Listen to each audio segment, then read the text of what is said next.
So, welcome everybody to the latest in NCP's series of webinars and presentations.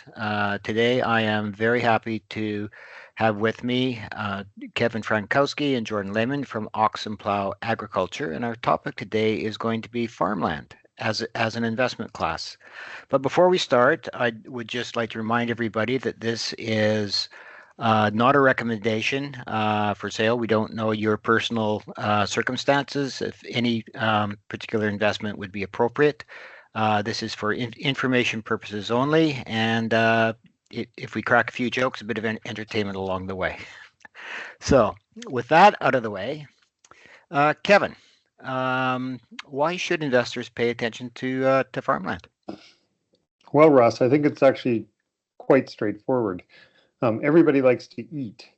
And so protecting farmland, both as an asset and as a source of our food, is pretty critical. And producers are the ones who actually protect this farmland, so they need to be supported in these efforts. And this is absolutely critical for all of us, whether we're reviewing our investment portfolio or sitting down for a meal. Fortunately for investors, farmland is actually a very stable asset class, perhaps the most stable asset class. And it also has a very long history, actually centuries longer than kind of sort of conventional investments like stocks or fixed income instruments such as bonds. So in addition to the stability, farmland also generates quite good returns. In Canada, it appreciates very consistently, 7 to 9% annually, and it's non-correlated with other asset classes. So it's very, very resistant to market shocks and crashes. We have some interesting graphs. And when we look at it, at this asset class on a risk-adjusted basis, we have third-party data that shows that farmland outperforms all other asset classes that it's compared to through that lens. So if you generate a Markovich efficient frontier curve where you're comparing the risk versus return, farmland is the only asset class that sits above the curve, which means that you're getting better returns than expected for the associated risk exposure. Yeah. And when you're talking about the return, that would be a total return, both in terms of price appreciation and either income or rents off of the land itself. Just the price appreciation achieved. Just the price appreciation. Yeah. Yeah, and then the income off the land is over top of that. Okay. Yeah. Yeah. And so I just want to round that out with sure. sort of one more point. When you invest in farmland, you get access to two critical features, right? You get that superior risk-adjusted return that we talked about, and secondly, you're able to do this without need for any aggressive techniques. You're not actively trading on an hourly or daily basis and that sort of stuff. You just access farmland's inherent stability, and you end up protecting your wealth over the long term from market volatility and geopolitical instability and inflation, right? And so you've got this concept of patient capital, like returns will take a few years. Yeah. But we're hearing some investors are also starting to look more and more about protecting their wealth for future generations, so permanent capital. And in your blog, you talk about sort of goal-based asset allocation. So investors need to understand what their objectives are and then allocate their assets accordingly. And given the importance of both food security and making sure that wealth is protected from volatility and instability and erosion from inflation, I can see very clearly why investors should pay attention to farmland. Yeah, certainly when we look at families around the world that are on multiple generations of wealth, agricultural and farmland has often been the basis back in the very early days. It's one of the first investments. It was either the first investment, it was the family business, or it's one of the other asset classes that they bought very early on to diversify away from the business. But just sort of summarizing your initial point, so we're really looking at it as a stable long-term asset class, but you also touched on its aspects as almost an impact type investment by being able to stabilize and enhance food supply and things of that nature. Yeah. Jordan, farms do come in all shapes and sizes. The picture that comes to mind when to someone in Saskatchewan can be completely different to somebody thinking about farms in the Annapolis Valley in Nova Scotia or the Fraser Valley out here in BC. How would you define farmland as an asset class? Because we also have different types of farms, whether it's a grain farm or a feedlot or a broiler chicken operation. They're all they're all different. They all require land, but in different sizes. And Yeah, I think, I mean, I would say that farmland as an asset class probably refers to any agricultural land that's purchased or held for the investment purposes rather than for personal or operational use. I mean, I own a small piece of land, and it's not an investment. I live there. yeah, It's more yeah, of a hobby farm than anything. So some of the key characteristics I look at is, okay, I mean, farmland, Kevin mentioned, it's tangible asset. You have that physical land that you're buying. It comes with the income generation, as you mentioned, on top of the land appreciation, which is really where a lot of people have seen incredible growth. It's that inflation hedge. You have the diversification. For someone, some of those families that multi-generational looking for something that, okay, how do we diversify our portfolio in a very stable, safe, low risk way? Land can be a great asset class for that, and a long-term investment. Those are things. I think it was Will Rogers. He said, "Don't wait to buy real estate. Buy real estate and wait." and, yeah, and I yeah, think that's proven out, over the long term to be a very good strategy of investing in land, holding it long term, watching that appreciation grow. So it takes a lot of different forms, everything from the small size farm to some of the larger ones out on the prairies that we've seen, yeah, where you're investing in it for that returns. yeah, So overall, I mean, I'd say as an asset class, it offers potential benefits: income generation, the diversification, inflation hedging, those sorts of things. But it also, I mean, we've seen in Ox and Plow, we've seen it come with specific challenges and a lot of considerations around the agricultural economics, land management.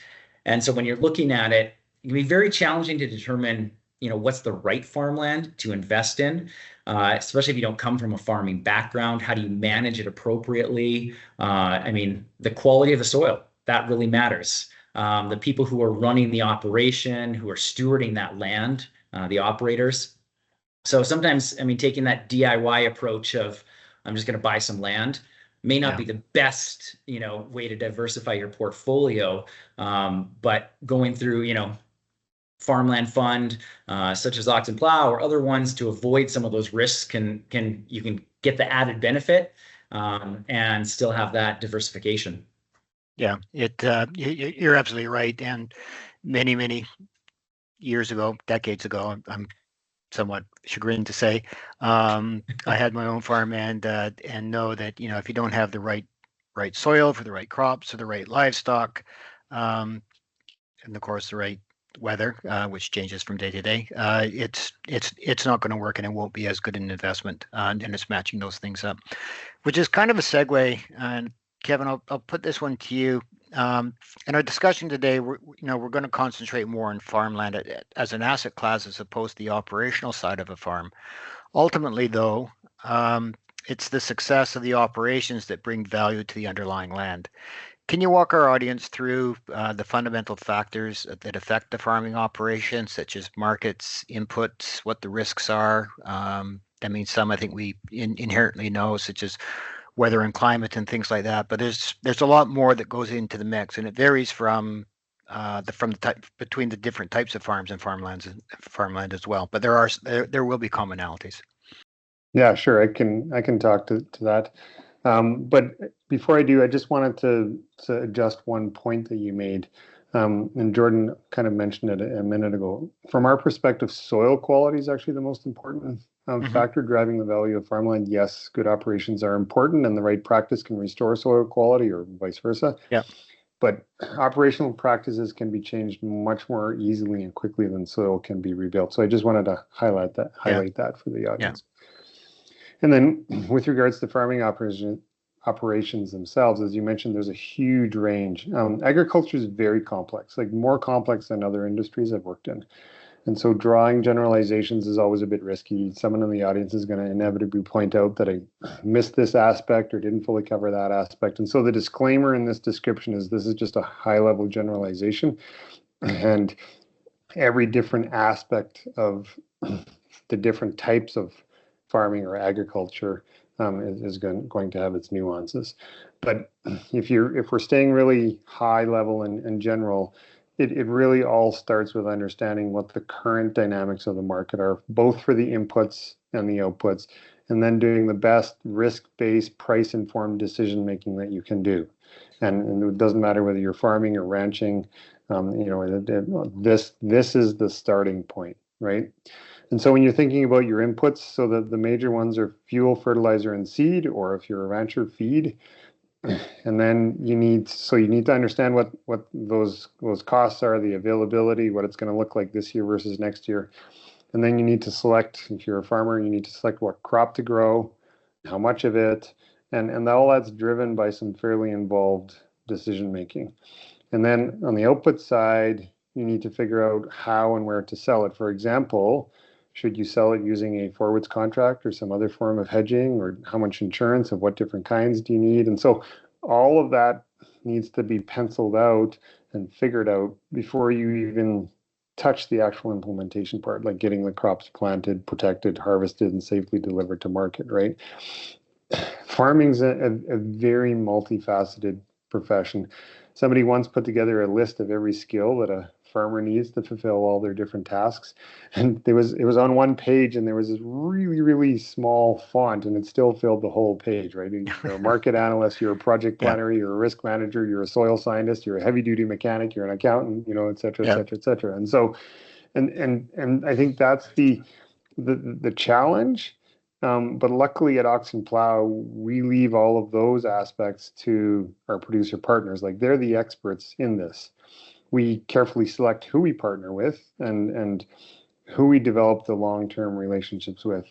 But we recognize that on that page with all those different tasks, every one of those boxes is an opportunity to introduce appropriate innovation that could help our producers enhance their operations and move towards more of a value add rather than a commodity approach. And we can talk about the innovation aspect a bit later on if you like. Yeah. Is there? I'm just thinking of the we talked about the inputs and deciding what the what crop or what it is that you want to produce depending on markets and that. How does a farmer balance that out? Maybe it partly depends on soil quality too. Where the market is for a particular commodity, whether it's preference for canola or wheat or barley or whatever, and the need for crop rotation. Yeah, that's tricky, right? Because for example, you can't grow any crop on the same plot of land year after year, but high value crops that people like to double down on, like canola, you especially can't grow them year after year, right? And so you do need to do that rotation. And so I think the sophisticated farmers are doing multi-year planning, right? It's like, well, I've talked to my market analyst and he's projecting that canola prices are going to be even better next year than they are this year. Mm-hmm. I've got one kick at the can in a X year window in order to grow canola. I'm not going to grow canola this year because I'm going to make the bet that he's right about next year. So I'm going to grow wheat or whatever, right? And so it's those sorts of things. And you think about like other industries, right? It's like you go to the chip factory and you're like, don't do sour cream and onion this year, wait until next year. The guy would be like, what are you talking about? Like, we've got our process line set up, right? We've got 3 flavors, we move them through, and it's very stable, right? And we, back at our purchasing department and whatever, they go to great lengths to make sure that we have stability in our input side and in our output side. And agriculture just isn't like that. Like, the biggest thing that surprised me when I got into agriculture was just the volatility of the prices. Like 20, 30, 40, 50% plus change from year to year. Yeah, that's normal. Yeah. Right? Yeah. all it takes is a drought somewhere or a flood somewhere else, and the supply demand balance is thrown completely out of whack. Yeah. And of course, without going too far off topic here, I guess a lot of it has changed for Canadian farmers since the demise or the downgrading of the boards. I'm thinking of the wheat board and things like that, where it used to be there was one market for our product, and now it's an open market. Yeah, and I think that's why, we're very interested in exploring moving from that commodity-based approach to the value-add based approach, right? And to a certain extent, that kind of runs against the Canadian story because, we cut our timber and extract our minerals and ship them off and buy them back after they've been value added. I think in agriculture, we have an opportunity to break that mold, and it'll benefit everybody.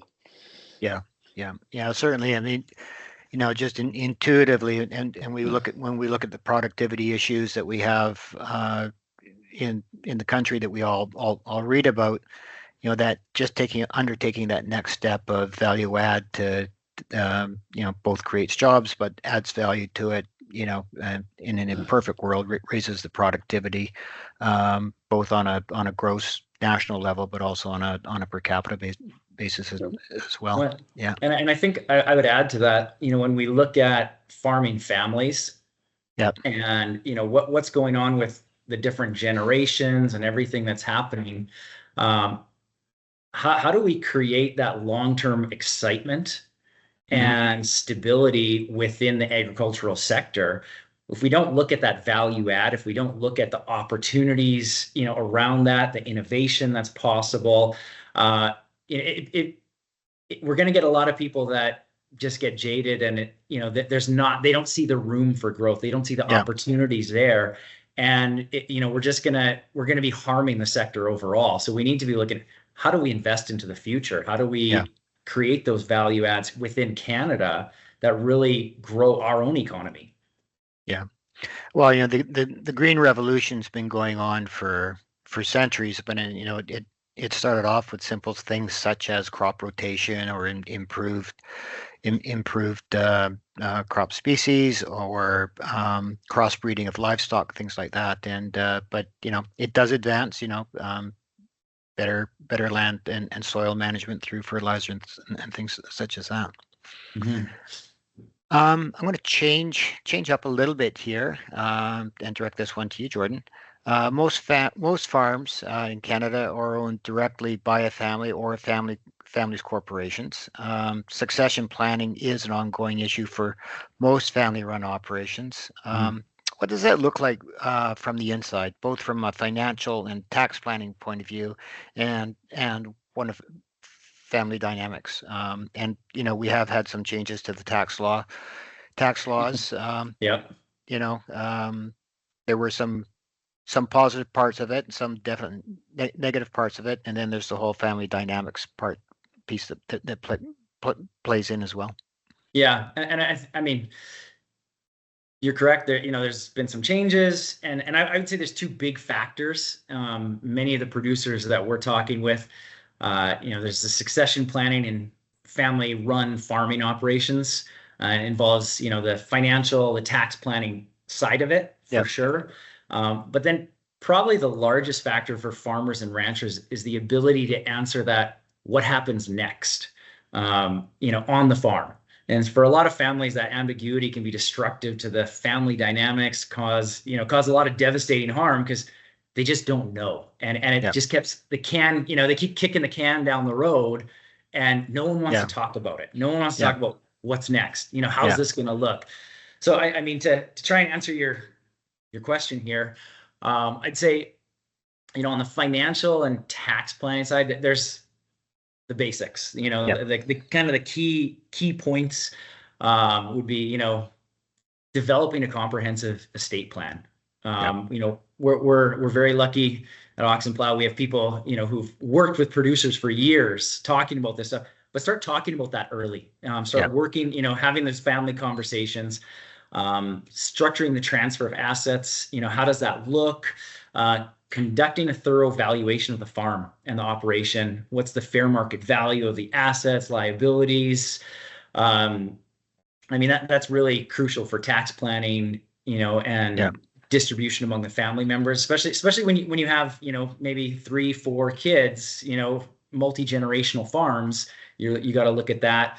But then also evaluating the financial structure of the business to ensure it can support the transition.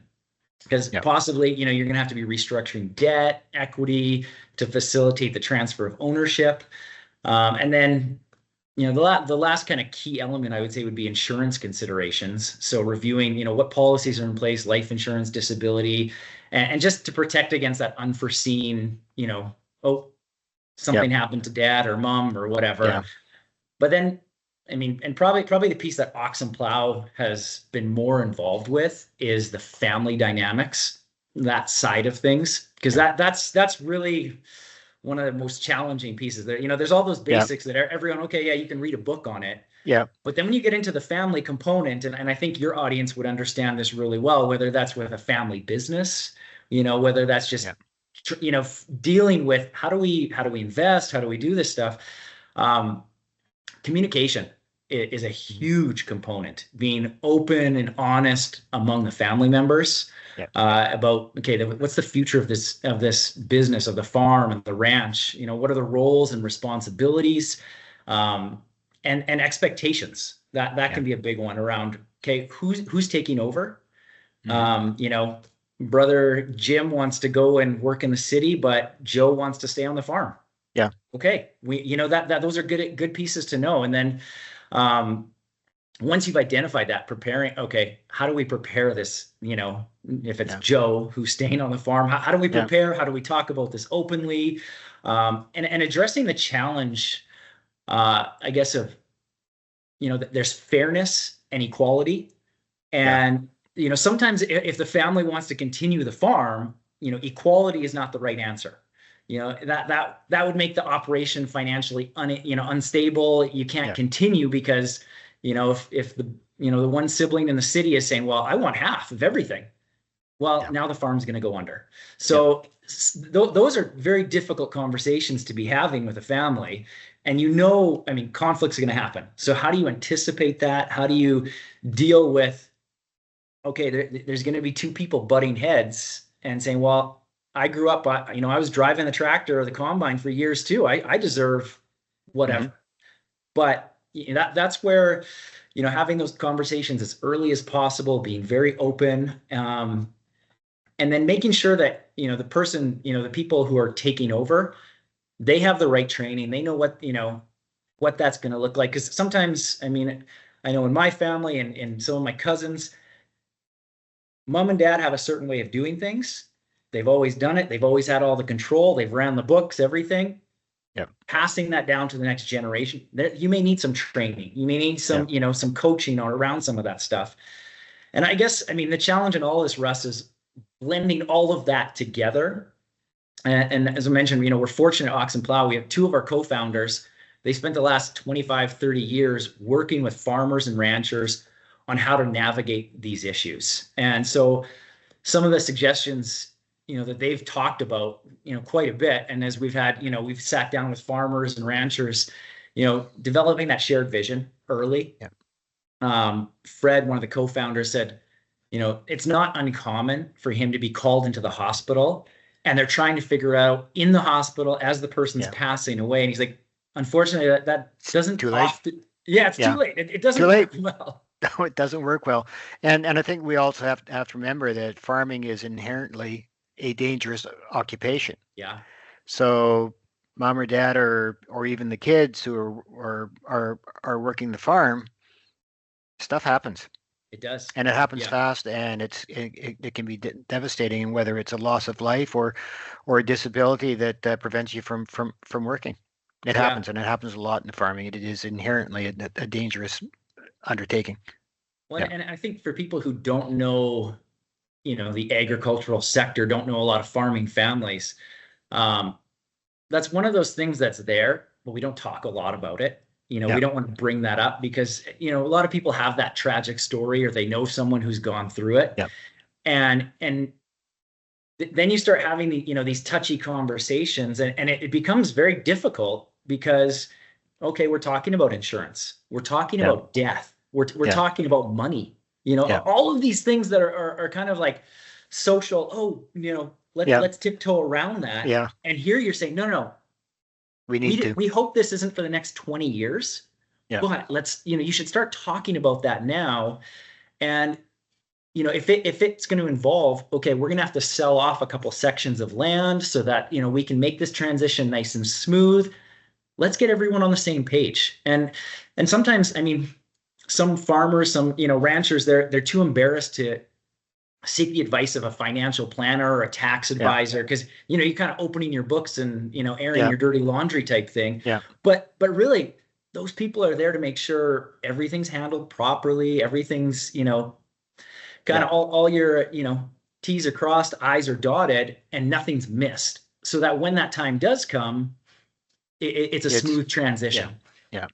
And doing that work up front can save hundreds of thousands, in some case millions of dollars, because of the tax implications, the potential for litigation over an estate. Just go down through the list. So it's absolutely critical. Just before we leave this topic, what's the trend of the next generation taking over the farm? There generally somebody in the family that wants to do it, or have we reached the stage where the kids are leaving the farm, moving to the city for other opportunities, or changing careers completely? I mean, I think we can look at the one stat is the average age of a farmer right now in Canada is, I think, 56 years old, 55, 56 years old. Yeah. And it's going up every year almost. Yeah. So we joke a lot about a young farmer is in his mid 50s. And so the challenge that we've seen over and over again is there are the young there's young people who want to get into it, but I mean the cost is very there's a very high threshold to get into farming. Yeah. Whether it's your equipment cost, your inputs, your cost of land. Yeah. And so that's where, when families are talking about how does it look to pass this down to the next generation, oftentimes they're saying, well, without splitting everything up, how do we do this? And the younger generation, they can't afford to just buy everything outright from mom and dad so they can retire. And so that's where, we've kind of found Ox and Plow, as we're talking with, producers, we're able to say, okay, if we buy the land, and help you guys, we can help you guys through this transition so that, the younger generation can continue farming the land. And then we'll give you guys a 10-year lease. And then at that time, they can buy the land back for fair market value. We want to see them succeed. We want to see them have an idea of what the future could look like for the farm, and so that their kids can continue farming. I mean, I think for the future of, food security within Canada, we need those farms. We need those families farming the land. Yes. And so there's the desire, but a lot of people maybe don't know, how do we navigate this? Yeah. And, they need that support. Yeah. Yeah. I think one of the anomalies in Canadian tax law was, I think there's just recently been a change, but it was more tax advantageous and easier to sell to a third party than it was to a family member. Mm-hmm. Yeah. Yeah. Which seems bizarre to me, but that's the way it was. Carrying on with you, Jordan. So based what I'm hearing about generational succession, protecting the quality of the farmland, not to mention food security for all Canadians, it sounds like this type of investment also includes an impact investing aspect. Can you just give us a couple comments on that? Yeah, absolutely. I guess I'll be, want to be careful about that whole impact aspect. Yes, because that impact investing can be whatever you decide it is on the day, like so many other types of investing. Yeah. Sometimes that impact investing has this connotation of like it's, oh, let's just feel good, everything's great, and you can.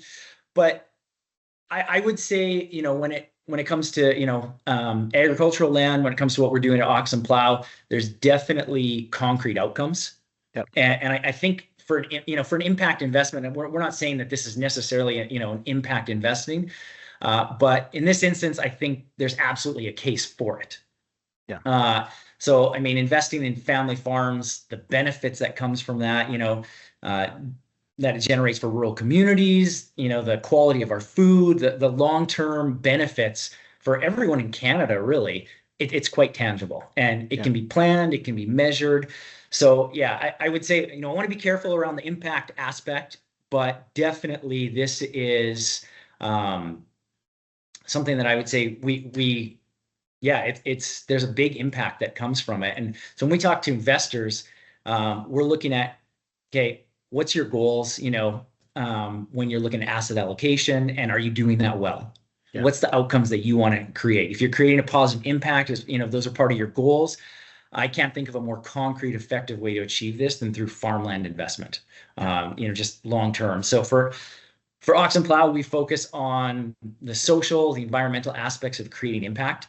We would be happy to do a deep dive into that if people are interested. That's a long conversation, but it is. For the sake of brevity, we look to make a social impact, through creating financial stability, supporting young producers, as we talked about, helping them navigate through a lot of these, that transition, the generational transfer of land. That's a huge impact right there. Yeah. And stronger rural communities.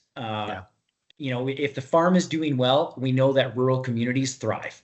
Yeah. And then when it comes to the environmental side, we focus on soil health. As Kevin mentioned, that's a huge aspect to just long-term sustainability.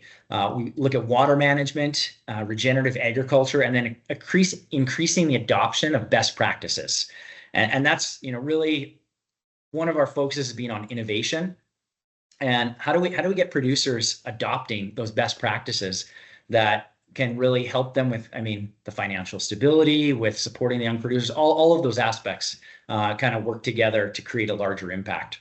Yeah, because people that don't have experience either living in a rural community or actively being in the farming community perhaps don't understand the trickle down or the knock on effect of having a viable farming sector there, because it's the fuel suppliers, the fertilizer suppliers, those supplying feed, and then all everything that goes on and supports those businesses. So it really does have a knock on effect. I'll just give a quick anecdote from France, actually, because my wife had property in rural France in Brittany, and going back over the centuries in the UK or Britain, they had the concept of primogeniture, which meant the land went to the oldest son, right? And it was always the oldest son. Where in France it was always divided up, and so over the years these plots became smaller and smaller and smaller and smaller. A lot weren't particularly viable, but there was, and because of transportation and things like that, there was a lot of very, strong, viable little towns and villages around. And then really post-war, with mechanization and the realization that these small holdings weren't particularly viable, the successful farmers would then go around and start buying up, Pierre next door passed away or retired or whatever, and they buy their land, and they started reassembling the farms into larger and more profitable operations. But one of the odd knock-on effects was that a lot of these small villages got hollowed out because there were fewer people working the land because of mechanization. The farms were larger, so smaller. So it really does change the dynamics. But that sense of community, when you have a bunch of viable farms around that generate that economic impact for the whole area is critical. I think I sort of Well, waffled off there, but that's yeah. fine. Well, no, I mean, Russ, there's interesting research though out there, and I don't have the link top of mind, Yeah, but just talking about like that mid-size family farm and yeah, the stability, to our economy, to global food security, to all of these issues that that a mid-size family farm brings, just from yeah, yeah, just from being like not too big, not too small. If yeah, it's too small, they're going to go under. yeah. But if you look at, the large corporate farms, that's also, a very challenging thing to maintain. We looked at a unionized operation recently, and the It's tough. economics aren't there. No, And it's not. so Yeah, I think you have a good point. It's like if you want to see the smaller rural communities really thrive, I mean, everything from your local Dairy Queen and car dealership yeah, to the fertilizer companies, all of that. That those small to mid those mid-sized farms, that's ideal. And how do we support those farms? When it comes to the transition, when it comes to yeah, helping them to innovate, helping them to do all these things. We need to be as as a fund, as investors, as Canadians, coming alongside of them and saying, okay, how do we help you? How do we make yeah, this more of a viable entity long term? yeah. And that's the bottom line, isn't it? To make it viable, both today for the families, but in the long term, when we think of that intergenerational planning, and from a certainly from a family office point of view, this is an intergenerational asset class that we hope that we will be in the family for generations, taxman and everything Yeah. notwithstanding. Can, can, Yeah, can I can I throw something back at you, Russ? I yeah, mean, dealing with family offices, I see a lot of similarities. I mean, you're dealing with a really a large business. yeah. Um, when you see, how do you see those comparisons, to kind of the family office to the family farm, and some of those challenges that they face, and in stability and wealth transfer, all of those sorts of things compared to the farm? Very, very much similar. I mean, there is a saying that if you've seen one family office, you've seen one family office, because they're all different, but they all have one commonality, and that's the word family in the name, Mhm. and it's all those same challenges. How are we fair about this? Because fair does not is not the same as equal. You're absolutely Yeah. correct on that. Who's and and each generation, the next generation, the kids, have their own goals. They have their own lives, their own agency. I mean, some say, yes, I'm going to be there, and I'm going to run the family business, and others say, you know what, I don't want to do that. I've seen Right. what everybody else has done, given up, sacrificed. That's not me. It's not where I want to go. So yeah, I mean, there are a lot of similarities there for Well, and sure. I think that's definitely fair. I mean, I grew up on a farm in Saskatchewan, and my dad is the hardest working man I've ever met. And you see just the hours and hours you put into that. And Yeah, and I think it's now, having owned a number of companies, you see that as well. It takes a lot. It's a lot yeah, of work, it is a lot and of work. Yeah, that isn't for everyone. Maybe yeah, in the idea, the two brothers, maybe one of them saying, you know what, I would rather go live in the city and yeah, work a regular 9 to 5. I don't want to be on the tractor 14 hours a day. yeah. Uh, and that's okay. That's But okay. having Yeah, having those conversations is very important. So, yeah, thank you. yeah. Thank you. Sorry to go off Um, topic a bit. no, that's okay. So we've covered. So Jordan, again, we've covered a lot of stuff right now. But given the unique characteristics of the sector, how does farmland compare to other real estate investments? Because that's to a large degree where the comparison is going to be made. And I'm Right. thinking of different classes of real estate, such as industrial, commercial, residential, and perhaps even some infrastructure investments as well. So, what are the different drivers? How does it compare? Yeah. I mean, I'd say extremely favorably. Like, Yeah. I mean, Kevin mentioned earlier that farmland experiences a very, steady, robust appreciation in value. Hmm. I mean, urban real estate, whether it's residential, commercial, or industrial, it's going to have greater volatility Yeah. than agricultural land. I mean, just agricultural land's pretty stable. It's going to experience those greater spikes, but also bigger dips. Yeah. And so you kind of have that up and down. I mean, for instance, I would say like commercial real estate can be extremely volatile, and a lot of people, in your part of the country know this. Yeah. But interest rates, inflation, economic uncertainty, all of that. And a recent example was the shift to hybrid work during the Yeah. pandemic. We created a lot of challenges for office spaces. The central business district properties, they really suffered.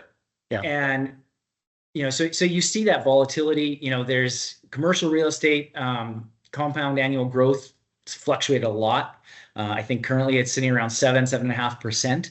But you see those ups and downs on the residential side. I've been, my wife and I had a portfolio of residential properties for a while, and the volatility isn't quite as extreme, but you still have that up and down. And the Canadian Real Estate Association, they're forecasting like close to 5% growth rate this year, which is good because last year I think it went down 4.5% or something like that because of economic conditions. And so, when you compare that to agricultural land, over the past 30 years, Alberta farmland has averaged 7.7% annual growth rate.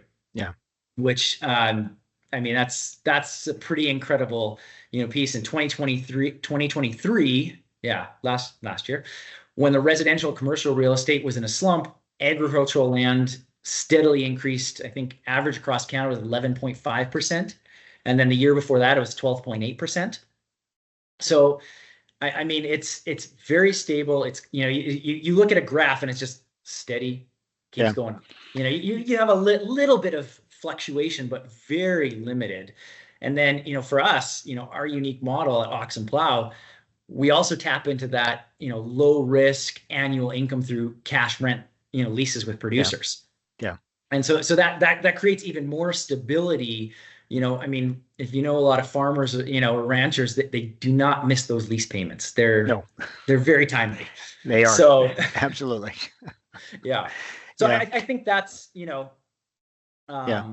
that's kind of the main comparison is I think there's in real estate, whether it's commercial, residential, all over the place, there's a lot of opportunity, there's a lot of potential, but you're also looking at it. When am I getting in? When am I getting out? What's that volatility look like? With farmland, you're looking at a long-term investment that's incredibly stable. And I mean, you can research, historically, it has outperformed, across the board, for the risk, it has outperformed pretty much everything. Yeah. So I'll caveat that saying that is a risk-adjusted return. Yes. Thank you. Yes. Yeah. But I can remember, and I'm dating myself here, when I was running a farm, through the late 70s and through the 1980s, and it was actually a tough go for farm operations, and there were a number that went down, and it was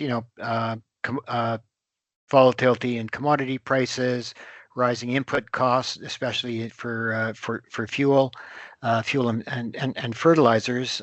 Interest rates spiked, which I think was probably the major one, but the price of farmland itself didn't vary that much. It might not have gone up a lot, but it didn't. I don't recall, and I'm speaking anecdotally here, a fall in the actual cost of the underlying asset.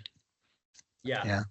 And it's, I mean, we were giving a presentation a little while ago, and Kevin put together a graph, just, historically, some of the key, 2000, it's like, oh, markets are crashing, everything is, going crazy. What's going to happen? And land is just stable. Yeah. 2008 farmland, stable. And it's amazing to see that level of stability in an investment over history. And I mean, we talked about it, it's kind of maybe the first investment really. And it's just ever since it's tangible. Yeah. You can Yeah. grab it, you can pick up that dirt and smell it. And it's something where, you're going to produce a crop, Yeah. and thankfully for insurance, if there's a huge catastrophe, the great white combine hits and Yeah. you're hailed out, okay, you have insurance for that. Yeah. That's great. So yeah, there's a lot of stability in that. Yeah. Kevin, giving it everything that we've discussed so far, how or where would farmland fit into a properly balanced and diversified portfolio? Can you give us, and can you perhaps give us some examples of how institutions, large pension funds, insurance companies approach it as well? Certainly, yeah. And as we've talked about, farmland can play a valuable role in a balanced and diversified investment portfolio, especially for investors looking to diversify beyond traditional asset classes like stocks and bonds. And so I'm not allowed to give any specific investment advice, but conceptually, there's some ways that farmland can fit into a diversified portfolio. Jordan and I talked earlier about the benefits of having the farmland assets in the portfolio, right? The lower volatility, the better risk-adjusted returns, effective inflation hedge, because when inflation goes up, farmland appreciates faster, right? So it's built in. And having that low correlation with other assets, or non-correlated, as Jordan was talking about that graph. I'll add two more points. The long-term growth potential for Canadian farmland is really positive because global demand for Canadian food keeps increasing. And then secondly, I think investors, including family offices, are increasingly seeing the benefits of real asset classes. Yeah. And so they're shifting to access the wealth protection aspects that these asset classes can give. And so there might be some cues being taken from the institutional investors, because they definitely invest in farmland. So I'll give kind of 4 buckets of examples. So bucket number 1, pension funds, right? A lot of pension funds allocate a portion of their assets to farmland because they want that kind of stable floor. For example, the Teachers Insurance and Annuity Association of America, they've invested in agricultural land globally. They're actually one of the largest farmland investors in the world. They own millions of acres. Here in Alberta, AIMCO, which manages the assets for government funds and pensions, they continue to invest in farmland in select locations around the world. So there's the pension funds. Universities and endowment funds and associated kind of charitable foundations often include farmland in their portfolios because, again, they want that stable income, that hedge against inflation. So the Harvard Management Company, which manages Harvard University's endowment, they've invested in agricultural assets in places like the US, Brazil, South Africa, right? So very geographically diversified. Insurance companies, they invest in farmland because, again, they want to diversify that portfolio, and they also want to capture those steady returns because they need that stable income stream to match their claims liabilities. Yeah. And then the last sort of category of examples is the sovereign wealth funds. So countries such as Norway, a number of Middle East nations, China, like they all invest in farmland both domestically and internationally because, in addition to generating returns, some of these nations also want to secure their food supply chains. And so the big boys see farmland as an attractive component of a diversified portfolio. And I think the more sophisticated family offices are now also seeking those same benefits to achieve their financial objectives. Yeah, I know, again, speaking somewhat anecdotally, when I when I was in the UK, my best friend, they were farmers up, the family had farms up in Scotland. And at that time, the life insurance companies were big buyers of farmland, and it was duration matching. It was a long duration asset. It had cash flows, but it was seen as steady. And when you've got a long duration liability in terms of potential future claims, it was a really good match for them, and they continue to be investors in farmland. Let's change gears a bit here, Kevin. Before you joined Ox and Plow, you had a background in technology and innovation, and part of the business plan at Ox and Plow is to help develop and commercialize ag tech through a venture studio and innovation's one of the key factors in raising productivity in any sector. Now, can you give us an overview of what's happening in ag tech, and maybe starting off with a quick definition of a venture studio, because most of us think of innovation labs and things like that, and maybe finishing off with a few real world examples of both successes and failures on the innovation front. Okay, certainly. So as you mentioned, innovation is key to enhancing existing productivity in agriculture. However, when any innovation is first developed, there's always some element of risk of whether this new thing is going to work reliably in the real world or not, right? So there's three critical elements that need to be addressed when commercializing any innovation. Number one is how quickly can that innovation be de-risked? Number two is like how far do you need to drive that de-risking so that you're certain that all the risk or enough of the risk has been retired that it operates reliably under real world conditions. And that's dependent upon, well, what range of real world conditions am I going to see? So if I'm in a factory and I'm creating a new robotic arm, I'm in a controlled environment, I know what the loads are going to be. I know what the climate or the environment's going to be. I know how dusty it's going to be, and so I can narrow that range of risks. You take that robotic arm out to the field, and it's very likely going to fail because the range of operating conditions is much more variable. And so when we talk about how much risk you need to retire for an agricultural innovation, it's probably more, right? And you just need to handle a wider range. And then that third element is making sure that you pick the right team that's able to get through these necessary steps at the right speed and get it into the hands of the paying customers fast enough so that you can actually generate a return on investment. And the typical way of doing this is a venture capital firm, which looks at hundreds or thousands of existing startups, and they do their best to find the startups that are achieving those things, right? Yeah. However, the key risk that all VC funds face is, are they picking the right startups with the right team and the right technology to create the win that they're betting on? The venture studio model completely avoids this risk because the definition of a venture studio is that we build and fund the startups internally along with any associated intellectual property. And the studio model was developed about 25 years ago, but it's just now hitting mainstream. And the reason is that investors are becoming increasingly concerned about the diminishing returns being delivered by the VC model, especially compared to the risk that they're exposing themselves to. And so with the venture studio model's different approach, the track records are starting to prove that it can deliver much better results, almost double the exit rates and more than double on return on investment. And so if you think about agriculture, this is actually really important for this sector in particular. Farmers get one crop per year. So they only have one cycle per year in which to try something new. Compare that to many other industries where the production or the delivery cycles are much, much shorter, like sometimes many times per day, right? If you think about we've got some customers in the door this morning, we're going to tweak something and we're going to try it on customers this afternoon, or we're going to try producing our widget, and then next week we're going to tune something up and produce it slightly differently, right? And way faster cycles to test things on. And so when you go back to agriculture, anything that jeopardizes the farmer's cycle anytime between seeding and harvesting can have very significant economic repercussions. And so the bar that agricultural innovators need to clear is much higher because the farmers and the ranchers, they need the ag innovation that they're being asked to try to have a very high success rate. And the venture studio model really fills this need, right?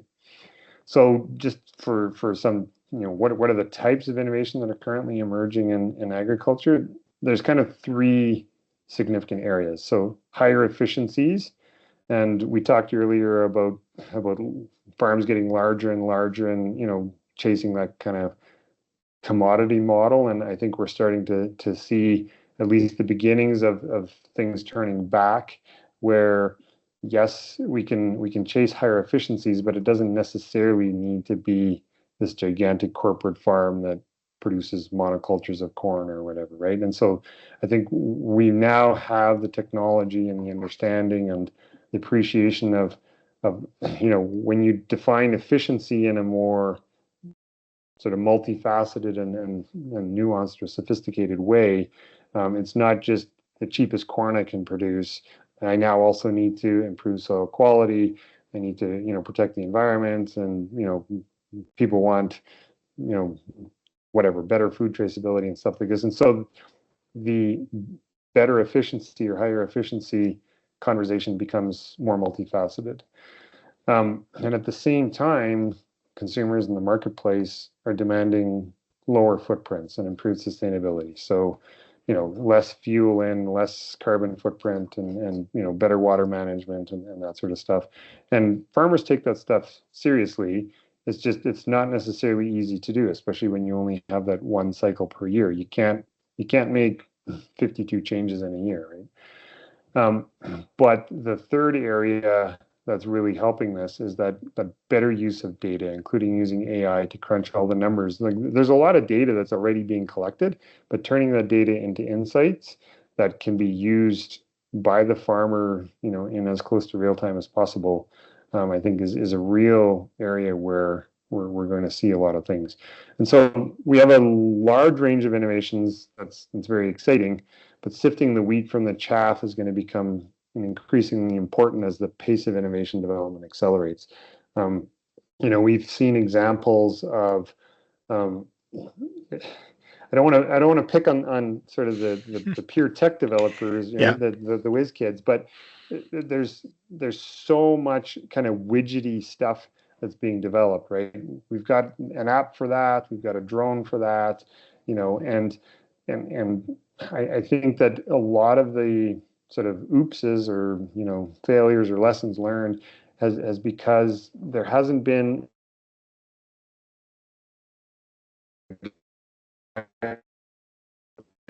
ideas and the guys who are what I call the problem owners. Right? It's like, if you think about self-steering tractors, probably the fastest adopted major innovation in agriculture in, I don't know, in a long, long time.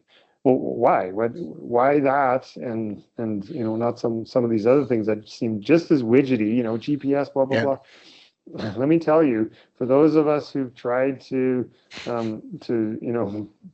keep that tractor online, stay awake. You're driving. Well, it's that. It's watching what the implement is doing and that sort of stuff. It's like, there was a like the problem owners, when they saw that solution, they were like, yes. Like, I live that every time I go on the field, that's exactly aligned with what I need.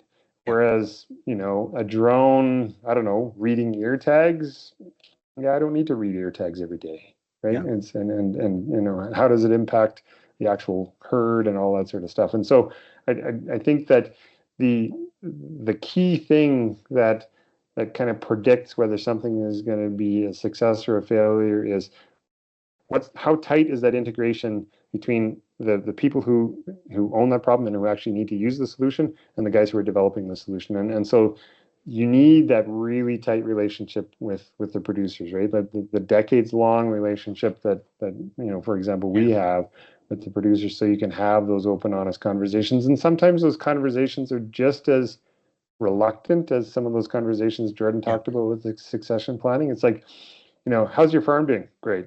You got any problems? Of course not. Right? Well, if you have no problems, I got nothing to innovate about. Exactly. That's human nature, though, isn't it? It's just, yeah. Yeah, you need to be across the trust threshold in order to have those open conversations. Yeah. But I really take your point, is that the innovation has to be solving a real problem that is causing challenges for the farmer, and then the same applies in any industry. Yeah, it does. We can innovate lots of stuff, but does it add anything to our lives or to our work processes? Often not. But if it does make a real impact, whether it's through better water management, better management of plant and equipment, all those. I mean, it saves time, saves money. Good innovation can enhance safety. It all solves real real world problems. Yep. Yeah. Well, we've come up to an hour here, so I think we'll try and wrap it up. Just closing comments, Jordan, Kevin. I'll take first crack at it. Sure. Yeah. So I think 3 key messages that we'd like to leave your audience with.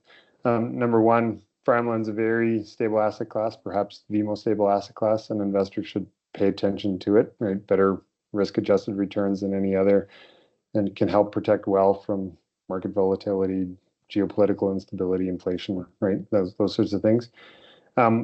Number two, and this kind of maybe not impact, but alignment, protecting assets, wealth assets in this way also means that you end up protecting farmland, which means you're protecting the farmers and the ranchers who do the hard work, who then, generate our food. And number three, by blending innovation development in with farmland in a very intentional way, we can generate additional returns, and it creates this win-win for the investors who get the returns and the producers who get the enhanced operation. Thanks. Jordan, anything else to add? I guess thank you, Russ, for having us. This is great. I'm really excited. I love what you're doing with the family offices, and I think the idea of those family transitions, those family challenges, the very, it's like on the innovation. How do you solve those very real world problems? How do you deal with the real family dynamics? And we feel very privileged at Ox and Plow that we can work with these, the producers, the farmers, the ranchers that are really feeding the world right now, solving a lot of that food security, a lot of the stability, and really they want to figure this stuff out, and we get to come alongside of them. And I think that's a very privileged place to be.